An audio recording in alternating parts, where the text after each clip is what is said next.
Aggressive patience is the key to family business succession. Today on Construction Genius, I'm joined by Dimitri Sidiropoulos, Vice President of Delphi Plumbing and Heating. And we're going to dive into the succession process that he's going through right now. His father started the business many years ago. He's now the Vice President and stepping into senior leadership roles.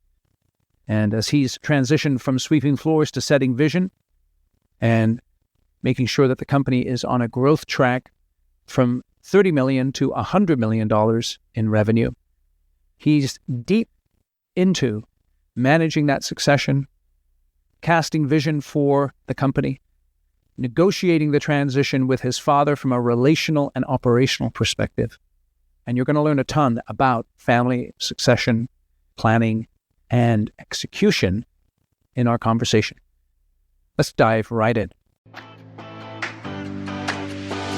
This is Eric Anderton, and you're listening to Construction Genius, a leadership masterclass. Thomas Edison said that genius is 1% inspiration and 99% perspiration. If you're a construction leader, you know all about the perspiration, and this show is all about the 1% inspiration that you can add to your hard work to help you to improve your leadership.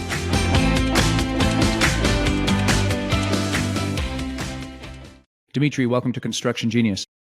Thank you for having me, Eric. Yeah, it's great. Please introduce yourself to the audience. I'm Dimitri Sidiropoulos, Vice President of Delphi Plumbing and Heating, Delphi for short. We are a heavy mechanical, mid-sized construction company working out of Brooklyn, New York. Our main geographical area is the 5 boroughs of New York City. The business was founded by my father in 1980, and I have been in this position for about 10 years now. Okay, excellent. Is your dad still involved in the business? Yes. So you guys are a family business. What's the biggest myth you've heard about running a family business in construction, and how does your experience challenge that? The biggest myth that I've heard is that family cannot work together. Family cannot be in business together. Too many challenges, too much fighting. There is that aspect of it, but the positives of a family business far outweigh the negatives. How many family members do you have in the business? Just me and my dad. Okay, so are any spouses involved or anything like that? No.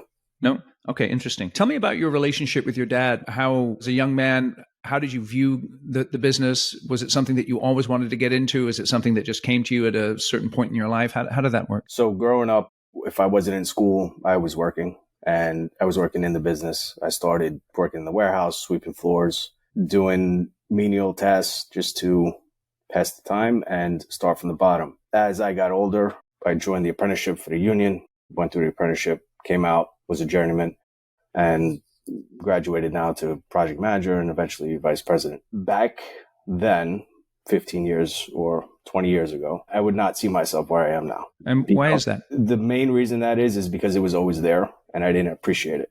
I didn't appreciate the opportunity that was in front of me, that somebody was willing to give me and coach me and mentor me to become where we are today and who I am today. So did your dad always have that in mind, do you think? Or is it something where he was like, I want to see what he does, see if he proves himself, and then decide from there?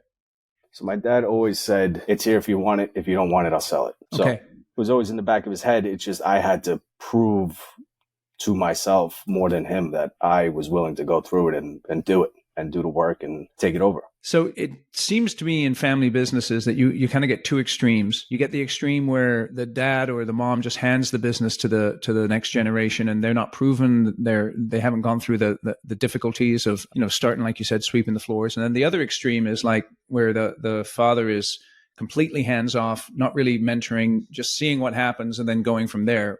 Where would you place your dad on that spectrum? I would say right in the middle. Okay. Right. So he was not hands off. He was hands off enough to let me make my own mistakes and figure things out, but he was not hands off enough to let me fail major projects and, hurt the business. But I was allowed to make my mistakes. Right. So you went through the apprenticeship. In your mind, were you thinking of yourself more just as someone who built the projects and someone who worked in the field? When did you begin to think about a career path that might go from the field into the office and then into executive leadership? So I liked the field because I did not like sitting in an office, and school was not my favorite thing to do. I did graduate college, but it took, could have a doctorate by the time I graduated. Yeah, right. It hit me when I saw a different future that the company could take, a different growth pattern. And I felt like I could step into that and help push it forward. Tell me about that, the growth pattern, because obviously when someone starts a business, they have a particular perspective and they perhaps have a direction they're taking it in, and then you come in and as you're getting into the business, you add something to that. Tell us a little bit about that change in vision that you saw. So I think we were at a point where if we did not grow, we're no longer giving our employees the opportunities that they would require for growth, right? That there was a ceiling there that had to be broken. How would you describe that ceiling? There is different ways to measure it. You can measure it by revenue. You can measure it by projects. You can measure it by whatever you want. But if somebody has aspirations and you have an A player on your team, they want to be the best that they can be. And if you don't give them that opportunity to do that, they will go somewhere else and do that. Yes. So most of our field guys are 10-year guys. Some of the guys in the office are 20, 25-year guys. I mean, we grew up with each other in the business, right? So it's only fair to everyone that you create those opportunities for somebody else to take. Yeah, I think that's one of the biggest dilemmas that contractors have is that they get to a certain point and they have a good crew, a good set of people, and then that decision to grow is a challenging one, though, because when you grow, obviously you take on risk, additional responsibility. What is it about your company that caused people to want to stay with you guys? Like you said, you have 10-year, 20-year folks there. What is it about them that causes them not to want to go off somewhere else? Partially, it's their personalities. We have very high standards that we keep, and the people that stick around are a cultural fit because they want to perform at that high standard. And we internally regulate the new guys coming in. And if they're not going to meet that standard, obviously they don't last too long. We're also very open. I mean, I don't know how many shops our size you can walk in and talk to the owners, right? And we want the best for everybody, right? The easier we can make the jobs of the people in the field, the better the jobs are going to go, and the more work we're going to win next, right? Same goes in the office. Our jobs are here to make their lives easier and allow them to do their jobs better. And just tell us what kind of revenue you guys doing roughly, just so we get an idea, the audience has an idea of your size. 30 plus. 30 plus. Okay, excellent. Now, you mentioned high standards here. I've never met a construction CEO who says we have low standards, and yet companies struggle attracting and retaining people who are talented. How are those high standards expressed in your business, and how do you use those to filter out people who are not a fit and attract people who are a fit? The standards are expressed by starts with me. I have to live those standards every day, because if I don't, somebody's going to point it out and say, well, if you're not doing it, nobody should be doing it. And it's happened before. People don't forget if you're not living those standards. How do we express that to everyone else? It's a pass down. The guys that have been here the longest, they know them. I mean, it's not like we write them down. It's just an attitude that we have, an expectation of what we need to do. Can you give me an example of how those high standards are expressed in the way that you execute your work? So, I mean, every construction guy is going to say, yeah, we build quality and we build with integrity and we build with all that, right? What makes us different? We've had the same clients going over 30 years now. And we have a personal relationship with all the clients in the public agencies that we deal with. And they've been dealing with us for so long, and we've been helping them the same way, they help us to get their projects complete. And we go out of our way to show them the right way to do it. And we have the expertise to do it. A lot of companies struggle with the people that they have. And one of the ways it's framed is I'll be talking to an executive and they say, I know this person is not an A player, but we've got projects on the books and I need at least a warm body out there in the field, or I'm willing to tolerate a little bit of poor performance because good help is hard to find. Is that something you guys have experienced, or how do you filter through that so that you maintain those high standards that we've been talking about? So everybody experiences that, and it might not be a B guy, it might be a C guy too, right? Yeah. As the projects are ongoing, you need those warm bodies to do the work. Right. How we filter them out is we are constantly looking for the right people, whether that's putting feelers out through our networks that we have or just word of mouth from the guys that work with us. We'll give a guy a shot for field guy, we'll give a guy a shot for a week, 2 weeks, see what they got. Then if they're not cutting it, they might fire themselves because they know that they can't meet the standard. And that's how we rotate guys out. In the office, what makes somebody a B person or a C person? If they're not willing to actually do the work and learn, then we can't help you. If you're willing to learn and put the work in and figure things out, we have many ways of, career progression within the company that we will show you how to do it, but you need to do the work. If I was talking to your dad and I asked, why is it that Dimitri's now a vice president and not just running a crew or something like that, what would he say? I hope he'd say the vision, because that's one of the biggest things that a leader needs to do is cast the vision, right? Yeah. You need to tell everybody what the goal is and how we're going to get there and help everybody achieve the same goal, right? So the vision is we're going to be $100 million company in the next 10 years, working in multiple geographical locations. And I say that often to everyone because they need to believe it. They do believe it. And the more we say it, the more it's going to happen. Take us into the conversations you began to have with your dad as you were thinking through this vision, as you began to consider it. Was that something that your dad resisted to begin with? Was it something that he was open to? How did those conversations go? He knows that he's at the end of his time, right, with the company. Right. So obviously, if you're at the end of time with a company, you don't want to take on that risk and you don't want to take on the pains of growing and all that.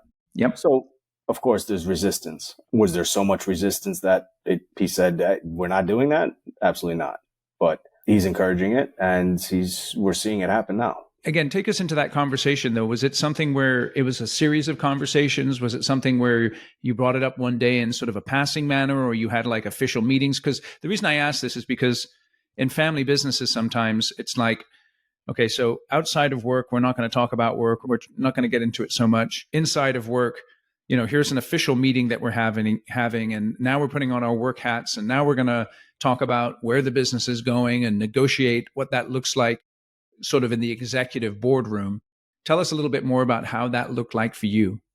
And the reason I'm asking this is because, as people listen to this discussion, they're looking for insights into how to go about this for themselves. So you're absolutely right about when we're home, we're not talking about work. I mean, that's how we had it. Did we have an official meeting and I draw this out on a whiteboard and say, this is where we're going? No.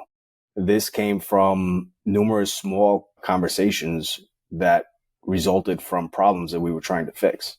And the ultimate problem that led to this vision is we need to create more opportunities for people, like I started at the beginning. And the more opportunities we can create for somebody, the larger we'll grow and the better we'll all do. That I think it's really clear there that you were seeking to grow in order to give your people opportunities. Was that something they were telling you, or was that something you guys were just observing and saying, hey, if we grow, then these people will stick with us, but if we don't, then they're going to look for opportunities elsewhere? It was the second one. If we don't do this, we're going to lose our best people. Yeah.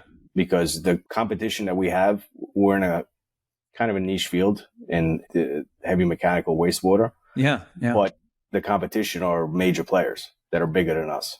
So it's very easy for them to open a checkbook and hire whoever they got to hire. But us combating that is by maybe not getting as big as them, but getting big enough to play with the big boys. How do you position yourself with your clients when they're considering you versus one of those major guys in terms of, Delphi's a little smaller. These guys are bigger. They've got more resources. Maybe they can take on more risk or absorb more issues. Take us into those discussions and how you position yourself to be successful. Personal relationships, right? Like I said before, we tend to go out of our way more than others to help the client. And the client leans on us to help them. Sometimes they don't know what the answer is. And we provide that answer for them. As far as resources, you can have double the resources that we do, but the people that we have is what makes a difference. And I know you do work with city and state agencies, and I'm assuming, are most of those hard bid environment?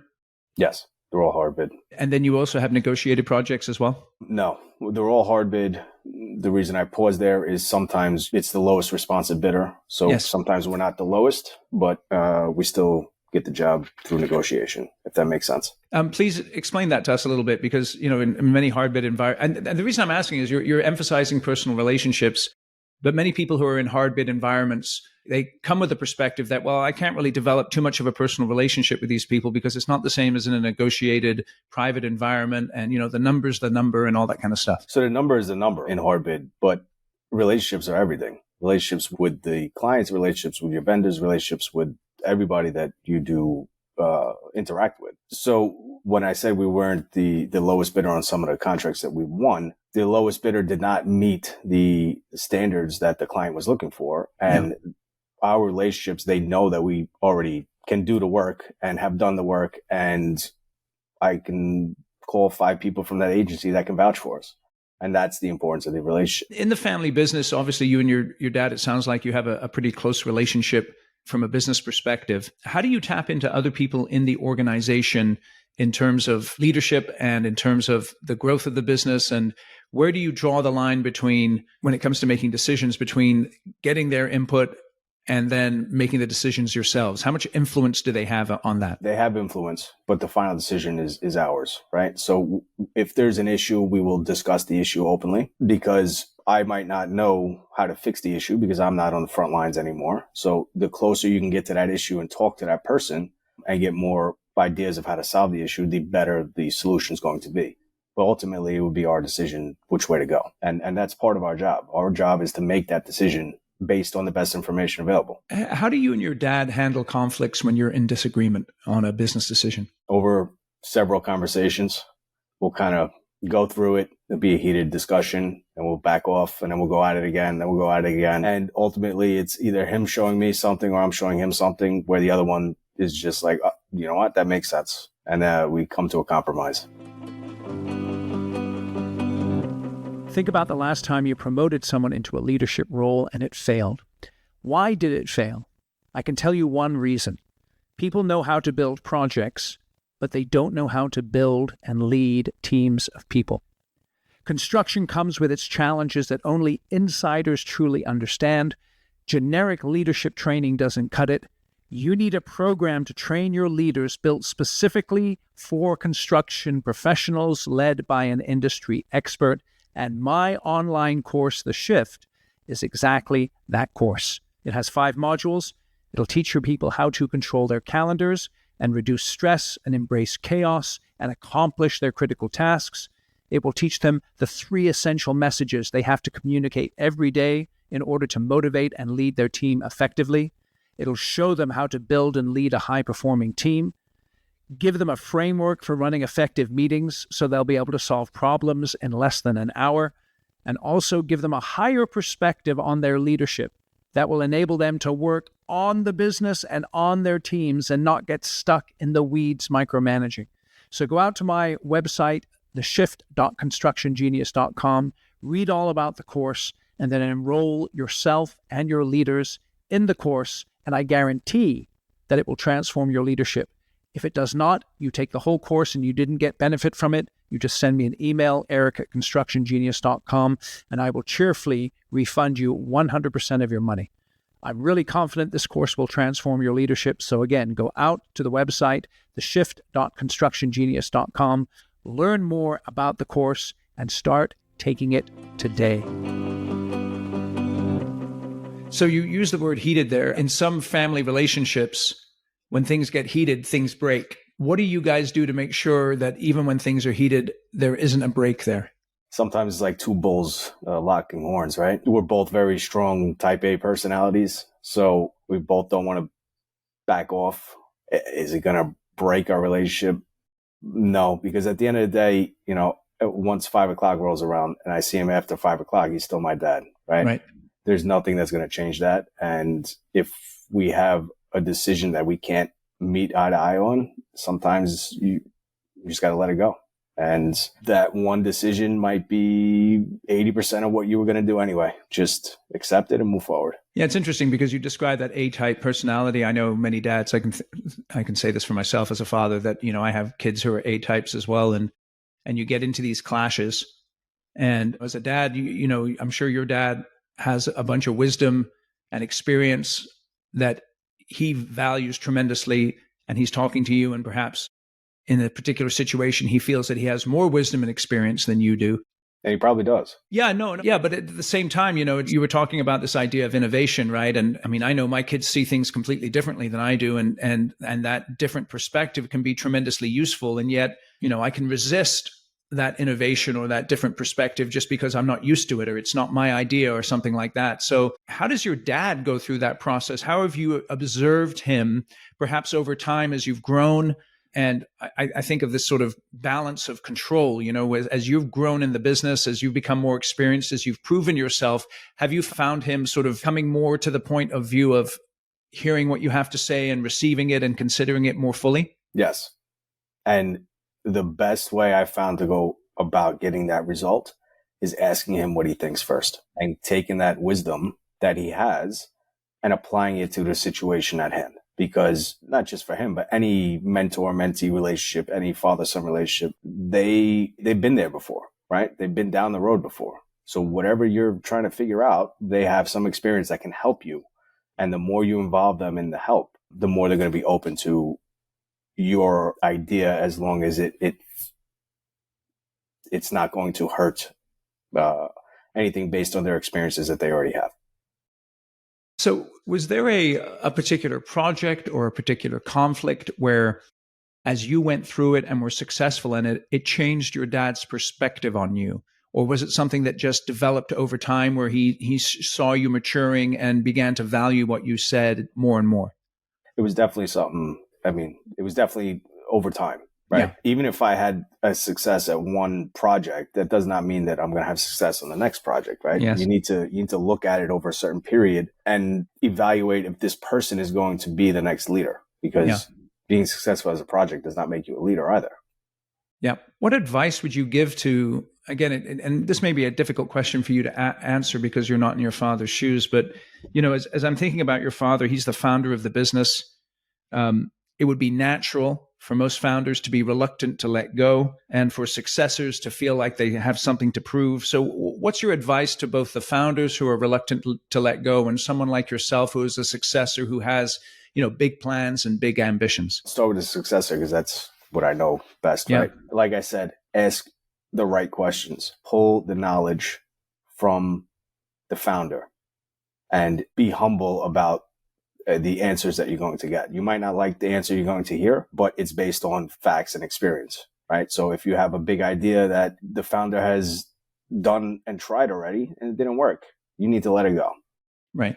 The same goes the opposite way, from the founder to the successor. There's things that you might not have tried, right? That you don't have that experience, and you're relying on your experience to judge those ideas, where you can start trying those ideas at a much smaller scale and see if they work rather than go all in. It's interesting. Before we hit record here, you and I were chatting and this phrase came up that you mentioned that was tremendously interesting to me. It's this idea of aggressive patience. Yep. And obviously that feels kind of a weird thing to say, right? So how can you be aggressively patient?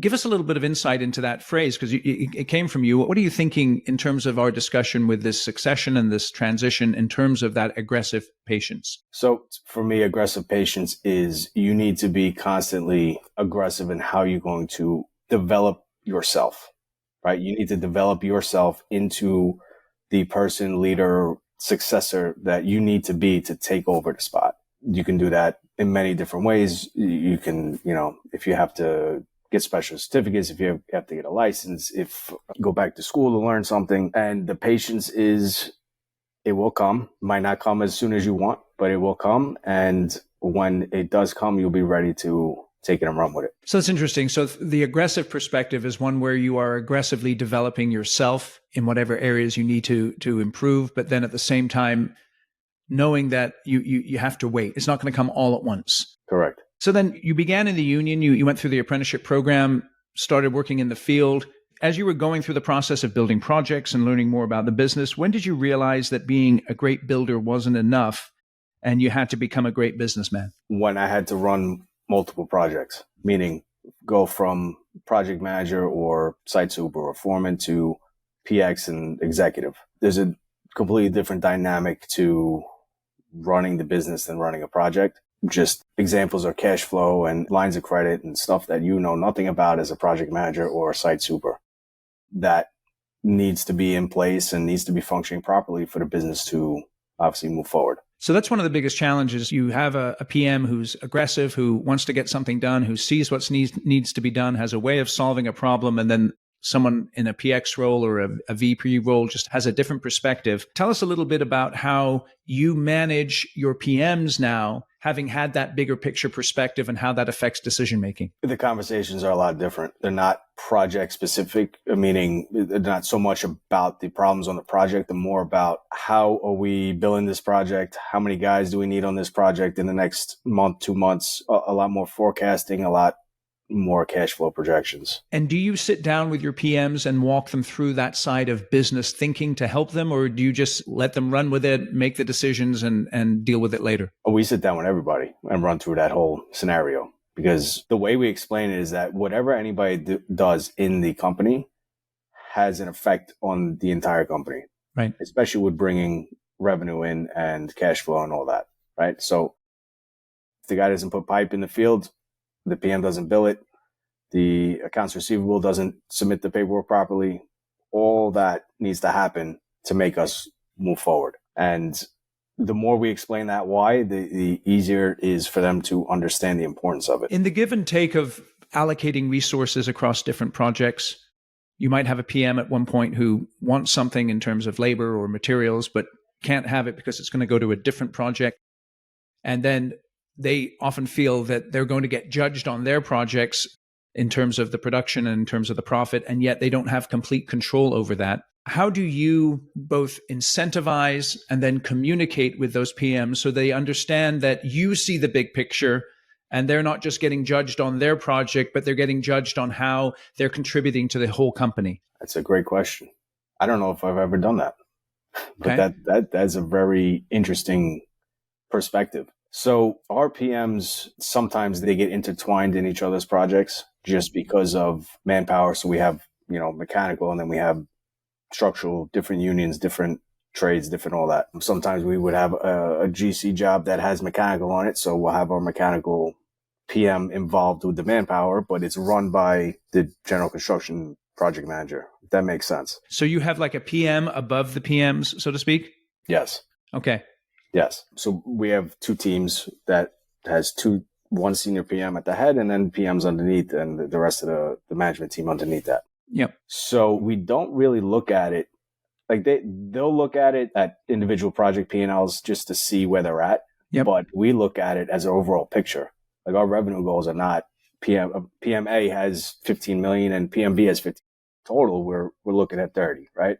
Total, we're looking at X amount of net profit. Yep. Whether you do it or you do it, all on the same team, right? We can't be competing against each other. We got to help each other get there. And if you incentivize only to look down into your own project, I don't think that's good in the long term, because you're competing against each other instead of competing against everybody outside the organization.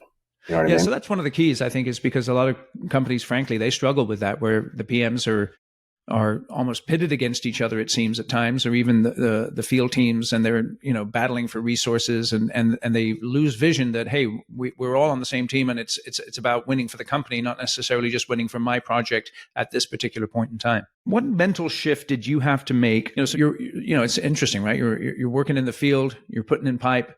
Maybe you move up to project management then, and so you're responsible for a group of guys. But then you got to make this mental shift from working in the business to working on the business. What was your biggest challenge there? It feels like you're not doing anything. You're not doing your job. And that's the silliest feeling to have, because what you're doing is the most important thing in the business, is working on the business.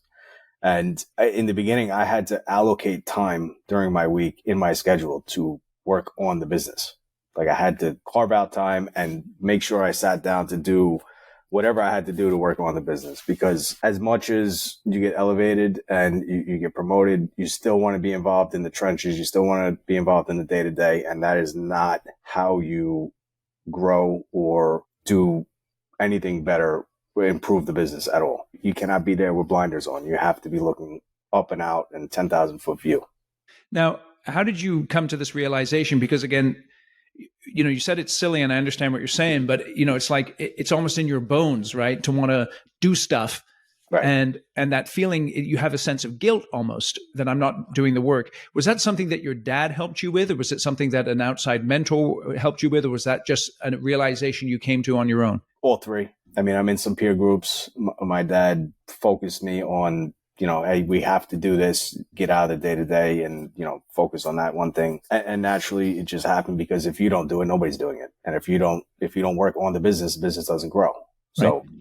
depending what your vision is and what your goal is, if your vision is, I want to stay the same, then you can be the PX. You don't need to be the leader owner, right? But our vision is to, like I said, $100 million company. I need to be working on the business, making processes, procedures, getting us ready to get there. Now, as you're growing to 100 million, how much longer is your dad going to be in the business roughly? 5 years about.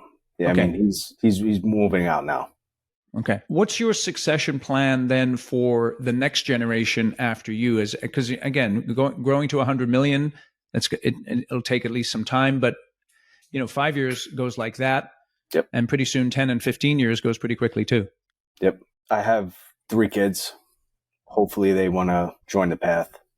If they don't, that's okay. I'm going to say the same thing like my dad said. If you guys don't want it, I'll sell it. But until then, there's plenty of progression of current employees inside the business now that need to step up and take new roles, right? And then we need new people to take their roles that they're currently doing. And that's one of the things that we've worked on the business, is creating a career path with specific measurables to show them, hey, you can come in as a project intern and this is how you get to being a project manager. And we very heavy on employee development because of that, right? We want to home grow our PMs. We don't want to, not that we don't look outside, but we'd rather promote from within and keep the culture that we have.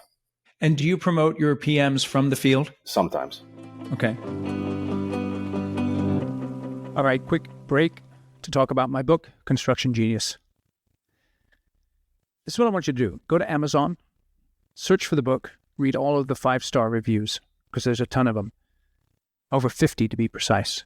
And the reason I want you to read them is because real people wrote those reviews who've actually read the book. And it'll give you an idea of why you should go and buy a copy right now on Amazon. And here's the deal. If you purchase 10 or more copies for your company, and then send me an email, eric@constructiongenius.com, I'll come in via Zoom and do a 1-hour Q&A and a bonus training session with your team at no charge. I normally charge $4,500 for an hour of my time. And again, for you, I'll do it at no charge if you buy 10 or more copies of my book. And the reason you should buy it is all in the title. It's effective, hands-on, practical, simple, no BS, leadership, strategy, sales, and marketing advice for construction companies. So if you're in the construction industry, this book is for you. So you can get it on Amazon. You can also get it on Audible in the audio version as well, narrated by yours truly. And I know you'll really enjoy it. So go out and get the book. And now back to the interview.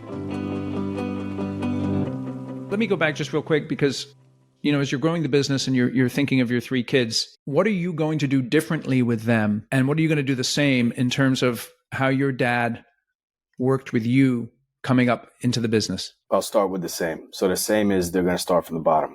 There is no preference because they have Sidiropoulos as the last name. The worst thing that I could do is give them a leadership role without them being ready to be a leader. What am I going to do different? I would like them, if they want to be in the construction field, I would like them to work somewhere else first, prove themselves somewhere else, and then come in and help us. Yeah, I think that was my hang up in the beginning, was it was always there and I was always there. If it wasn't special anymore.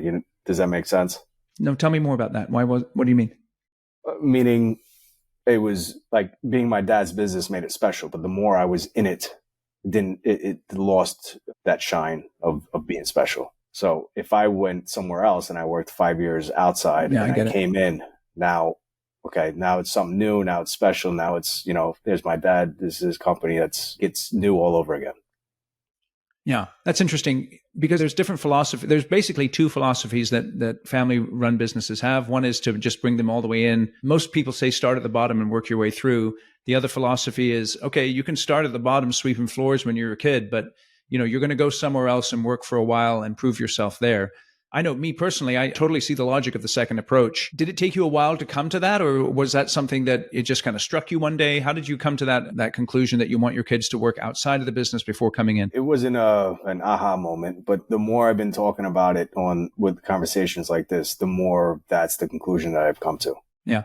because I figured out that that was my hang up when I was younger. It's interesting, huh? If I can avoid that, I can put them 5-10 years ahead of where I started. What are the conversations like with your wife in terms of her perspective on the kids and coming into the business? Is that something she's into? Is it something that she doesn't really have an opinion on? How does that work? So my kids are still young. I got a 6, a 4, and a almost 2-year-old. So oh yeah, there you go. Nice. Yeah. So That's beautiful. we haven't really gotten into it that much, but what we talked about, I mean, it's just like I said, the opportunity is there. And my wife is an attorney. If one of the kids want to become an attorney, great. We Sure. need construction lawyers, right? If they want to become an accountant, great. We need a controller, a CFO, Yes. right? There's so many opportunities in a construction business besides building projects Yep. that there's an opportunity for whatever they want to do, if they want it. So it's interesting. I was having a conversation with another contractor who's just gone through a succession. And when they were picking out the owners for the next generation that they were going to sell it to, they weren't family members, but they had a number of requirements. And one of them is that they would have a technical background. And then the second one, which I found really interesting, is that they had to be able to sell work. And as you were just describing the dynamic there, where, you can be an accountant or you could be a lawyer, there's a lot of different stuff to do in construction. And you may not have thought of this yet, but do you think that your kids need to have experience actually building the work to be able to participate in the business? Or is it sufficient just to have a technical specialty that is not necessarily building related, but contributes to the business? So a construction company is a business whose product is building. They need to know their product, no matter what position they're going to have, because by knowing the product, that's going to make them a better attorney or a better accountant or whatever position they're going to want to do. Yes. Right? Does that make sense? Absolutely. So then are you saying that you would like to see them have at least a little bit of field experience or a little bit of building experience, even if they're going to go into different parts of the business? Yeah. I think everybody should, if you're working in a construction company, you should get out to the field once a quarter. Go see what we're doing, right? Some people in the office never seen the field guys that they're processing their paperwork every day. They're doing payroll. They don't know what this guy looks like. Yep. Right? They don't know what he does. They have no idea. All they know is here's his name, here's his local, and this is how many hours he worked. You know what I mean? Yep. Same thing with the bookkeeper, right? If you're looking at cash flow projections and all that, you need to see what contributes to that cash flow. You need to see what is bringing the revenue in. It's not just some piece of paper. It's guys with hammers and nails putting work in. It's interesting. I'm doing a little bit of math here. I may be off on it, but let's say your dad has 5 years to go, and then your kids are, let's say, 15 years out from coming into the business in a sort of a meaningful way. That leaves you a 10-year gap, and where you're going to be, I'm assuming, heading the business up without other family members involved. In terms of the career path, and you were talking about this, you're growing the business, and part of the reason why is so you can retain people. What is your plan for those folks who are tremendously talented, but perhaps not only want to build the work and run the work and manage the work, but would be interested in an ownership piece in the business? Is there any path that you're thinking about that for that? Or is that something where if that comes up, you'll just say, well, we're keeping this in the family and that opportunity is not available? Honestly, I haven't thought about it. And that's a whole nother question to think about. Yeah. Huh? As of right now, I would say that opportunity is not available, but there are other ways that employees can feel ownership and work towards improving themselves within the company rather than actually taking ownership shares. I mean, it could be ghost shares. It could be, there's a bunch of avenues to do that. Absolutely. And that I'm open to, obviously. Yeah. It's interesting because I'm thinking about one of my clients who owns his business and he retains his most talented people by giving them responsibility for a P&L in their side of the business and then compensating them tremendously well based on that P&L. So it's almost as if they're running a business within a business without actually being owners of a business. Yep. And that is an excellent way to do it. And every project has its own P&L. So yep. That's the easiest way to do it. One of the things that you make an emphasis on is leading by example. What does that look like in your day-to-day leadership? So leading by example, day to day. If you're not doing what you say you're doing or what you expect others to do, they are going to call you out on it right away. And that's the end of your standards. That's the end of your culture. That's the end of everything. And they will not forget the one time that you didn't live up to your own standard and live up to your own culture. Right? It's very hard to maintain that discipline of leading by example. And I think that is the most important thing that a leader can do is to maintain that discipline, however they're going to maintain it. And that's something that you need to work on yourself outside of the business. That is a personal thing that you need to straighten out. And what do you do to keep that straight, so to speak? I'm big on fitness. I think fitness is the easiest way to build discipline and do hard things and check off easy boxes, right? So if I'm going to say this without hopefully offending anybody, but if you look at somebody who is not maintaining themselves, how can they maintain anything else? That's interesting. I like that. So tell us, what kind of fitness stuff do you like to do? I have a gym in my house, so I like to lift weights. I'm not big on running, but I do it because I don't like it. And 4 or 5 times a week, 4:30 in the morning, I'm downstairs in the gym, right? I'm walking as much as I can during the day because as you get older, things start to not work too well. So. Yep, I know what you mean. Now, it sounds like people in your business are comfortable calling you out if they see something that's not correct, or that's not in alignment with what the standards are. Is that right? Yes. How do you create that environment? Because a lot of leaders, I know I say this all the time, hey, if you have something you want to talk to me about, come and talk to me. And then, people sometimes are making that calculation. They might be saying, well, dude, the last time I talked to you, you bit my head off. So, I don't feel like getting my head bit off today. So I ain't going to come talk to you. How do you keep that open door? Particularly because, like you described, you have an A-type personality. Sometimes people, they have a challenge coming up to someone who's got a strong personality because they don't want the conflict. So how do you keep that door open with the people in your business? So it's good to have an open door policy, but sometimes you got to come down from the mountain to the people and talk to them, right? You got to pick their brain, make them comfortable with speaking with you. And the way to do that is to go to where they are instead of them coming to you. That's a whole anxiety trip by itself, walking into the principal's office, right? Yeah. So then you practice visiting the job sites? Not as much as I should. And that's just the nature of the beast. Trying to get better at that. That's on one of my personal growth lists to do. And I think I've heard of one contractor who they have a weekly huddle. And they must have, 200 guys out there. Right. He does a weekly Teams huddle talking to all the men. And I think that's what I'm going to start doing because, like I said, some people in the office don't even know what they look like. I do because I worked with all of them and I'm out there enough to see them. But they are the lifeblood of what we do, right? They make the product and we need to appreciate them for that. Yeah, it's interesting. I just had this thought here. It's like, if you're going to go do that, grab someone from the office and say, hey, come with me. I'm going to go visit a job site. I know you've never been out there before, and put on a hard hat and some boots and let's go talk to the guys. Yeah. That's cool. What's your big goal for the next 12 months? Big goal for the next 12 months. So our fiscal year ends in June 31st.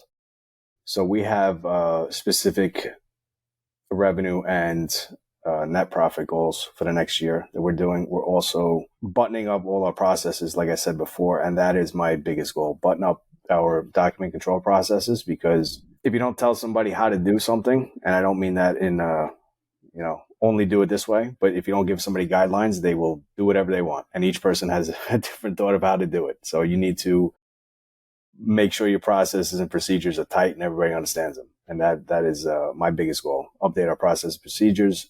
If we don't have them, put them in and communicate it properly so that everybody understands what needs to be done.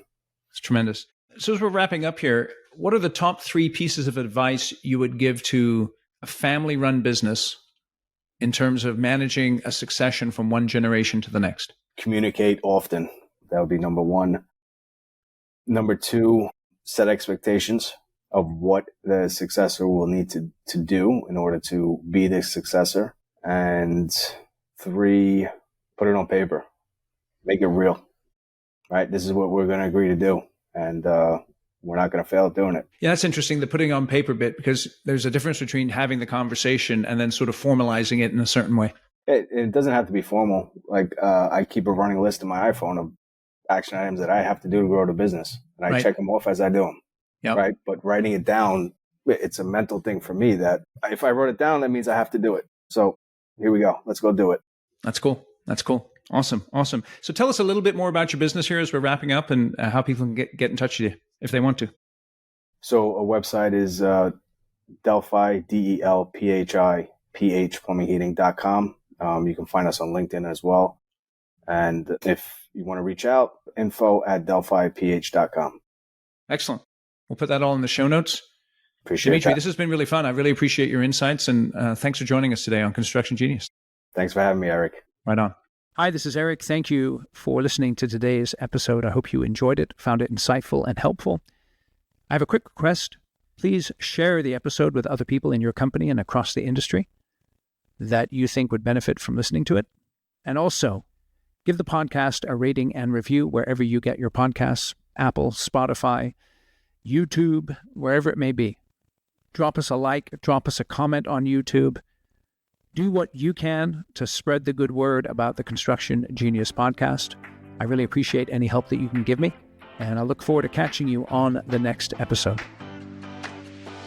Thank you for listening to this episode of Construction Genius. Hope you found that 1% of inspiration to help you in the next few days. If you like the show, please give us a 5-star review on iTunes, share it with other construction leaders who you think would benefit, and always remember that the show is brought to you by Kick-Ass Meetings.